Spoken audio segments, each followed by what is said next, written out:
Summer should be a time for rest, a time for rejuvenation and enjoying God's blessings. But does the thought of self-care feel like just another expensive to-do list for you?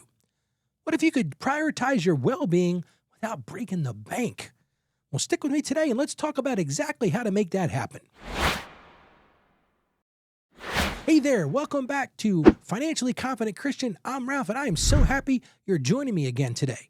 This is the show where we answer that question, and that's how can I become a financially confident Christian? Now, yesterday we had a great show.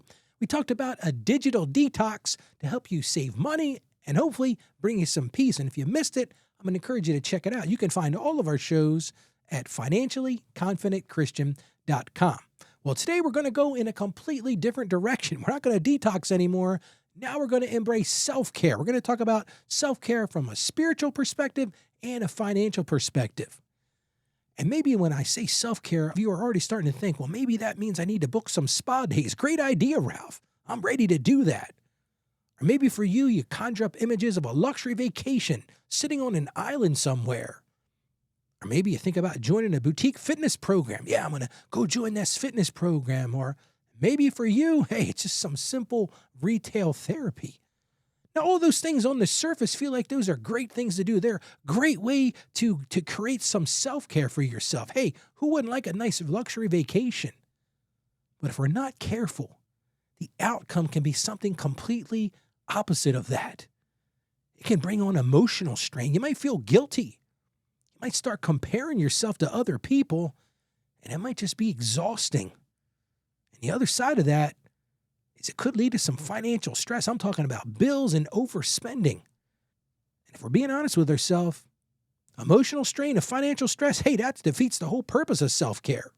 Well, let's look at the Bible and see what the Bible says about this. First principle I want to talk about today is a principle of Sabbath rest. Let's look at the book of Mark, chapter 2, verse 27. It says this, "And he said to them, the Sabbath was made for man, not man for the Sabbath." And I think this is a great place to start today because God created rest for you. And I think you really need to embrace that right now. Rest is a gift. It shouldn't be a burden. You don't have to earn it. You also don't have to overspend for it. So let's start there. And he said to them, the Sabbath was made for man, not man for the Sabbath.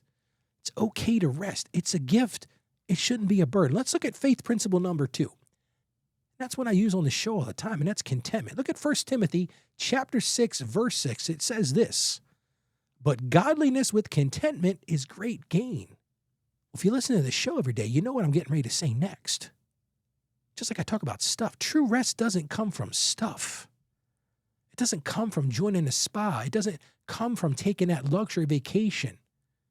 It comes from God-centered peace, and that's what we really need to be striving towards. So that's our second principle for today, contentment.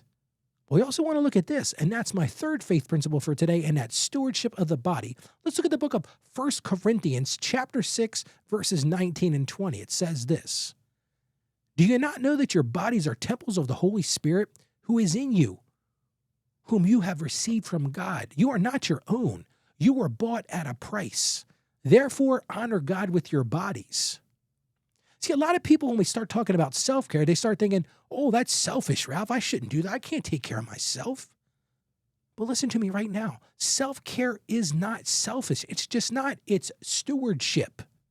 Yes, you heard it right. It's stewardship. It's worship when it's done wisely. But here's the thing I want you to understand. Self-care doesn't require some lavish spending. You don't have to spend a mint to get to a point of self-care. But what it does require is intentional rest and a renewal with God being at the center of that. So today's action step is going to be pretty straightforward. I want you to just pick 2 or 3 simple self-care practices. But I want you to focus on things that are affordable, on things that are life-giving, and things that are spiritually grounding. I'm going to give you some examples of those right now. Maybe self-care means for you getting out in nature and taking a walk. I know when I'm having a stressful day sometimes around here on the farm, I just get out and walk a little bit and take in some of God's creation, some of the beauty that God's already created for us. It's amazing how much care that leads in And to me, getting back in touch with myself. Hey, maybe I take some time and just pray while I'm out walking and enjoy the birds singing and the sunshine. That's one idea. Another one is reading or journaling. And I've never really been a big reader, but as I'm starting to embrace this, see, I'm getting older, right? I'm getting into the season of my life where I'm really starting to grow myself and take care of myself. And one of the things that I found I can do is read. I can learn about better ways to do that. Hey, another side of that between reading is writing. I'm starting to learn now. Now, for me, a lot of times it's my podcasting, it's my shows, it's my way to express myself. But maybe you don't have that same level of audience. For you, it might be something simple as journaling. Write down your thoughts, write down your fears, write down those things because listen, you got to get them out of you and onto the paper. That is so therapeutic. That is truly self-care. Hey, another thing is self-care people don't think about, and this doesn't cost you a dime. Prayer, worship time. That is truly self-care. Reinvesting, rejuvenating that relationship with God is so very important. Hey, how about a phone call to some loved ones? That's free. Most of the time we pay for cell phone plans that are unlimited. I remember going to date myself now when you used to have to pay by the minute. Well, we're not doing that anymore. So take some time and make a phone call with a loved one. That's self-care. It might be care for them as well. Maybe for you it's music or painting or crafting. All those things, they're affordable, they're life-giving, and if you do them right, they're spiritually grounding. So I want to encourage you right now, put it on the calendar. Put it on your calendar right now. Treat rest, and listen, you're going to think I'm crazy when I say this, but treat rest like an appointment with God. It's things you got to do. Maybe 15 or 30 minutes makes a big difference. Block that time. Honor that time. And I just want you to embrace this free and simple mindset. Get hung up on lavish stuff. We can get hung up on vacation to exotic places or go and buying these extravagant things. We think we're going to fill this void. We're going to make ourselves feel better. But under a free and simple mindset, think about all that God has given us. God has given us sunshine. It's absolutely free. Fresh air. Hey, laughter. Think about the value of laughter, a good belly laugh. Think about the value of stillness and think about the value of just being in his presence.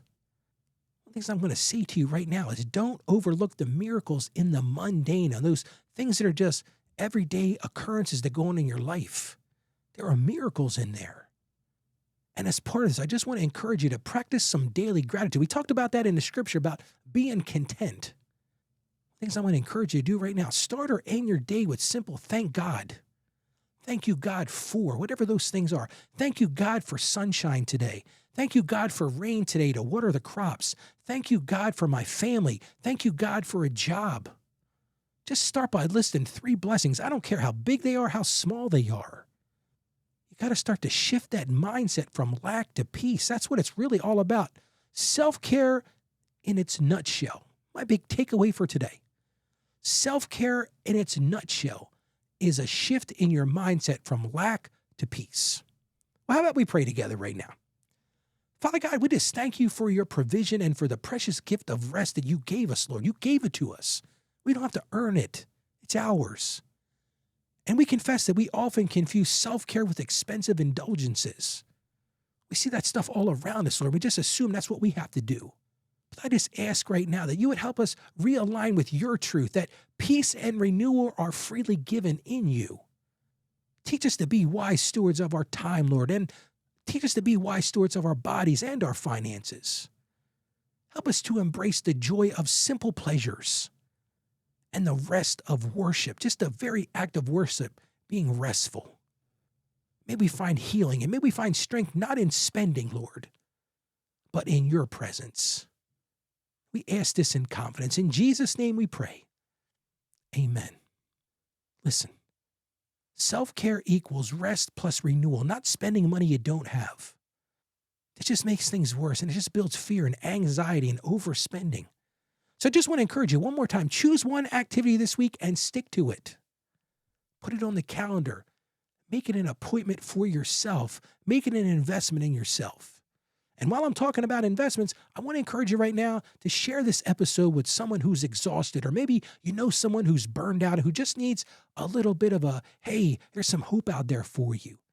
Just point them to our website, financiallyconfidentchristian.com. You can send them a text. You can send them an email and just say, hey, listen, I think you could use this little pick me up. Invest in yourself. Have some self-care. Now, tomorrow's show, we're going to talk about how to build a financial first aid kit. Yes, we're going to get practical tomorrow so that we're ready for those unexpected expenses, and we're going to do it with faith, and we're going to do it with a plan. So I hope you catch me on tomorrow's show. Now, let's all go out there today and be financially confident Christians. You can do this. I have confidence in you. Have confidence in yourself. Stay financially savvy. God bless you, and you have a great day today.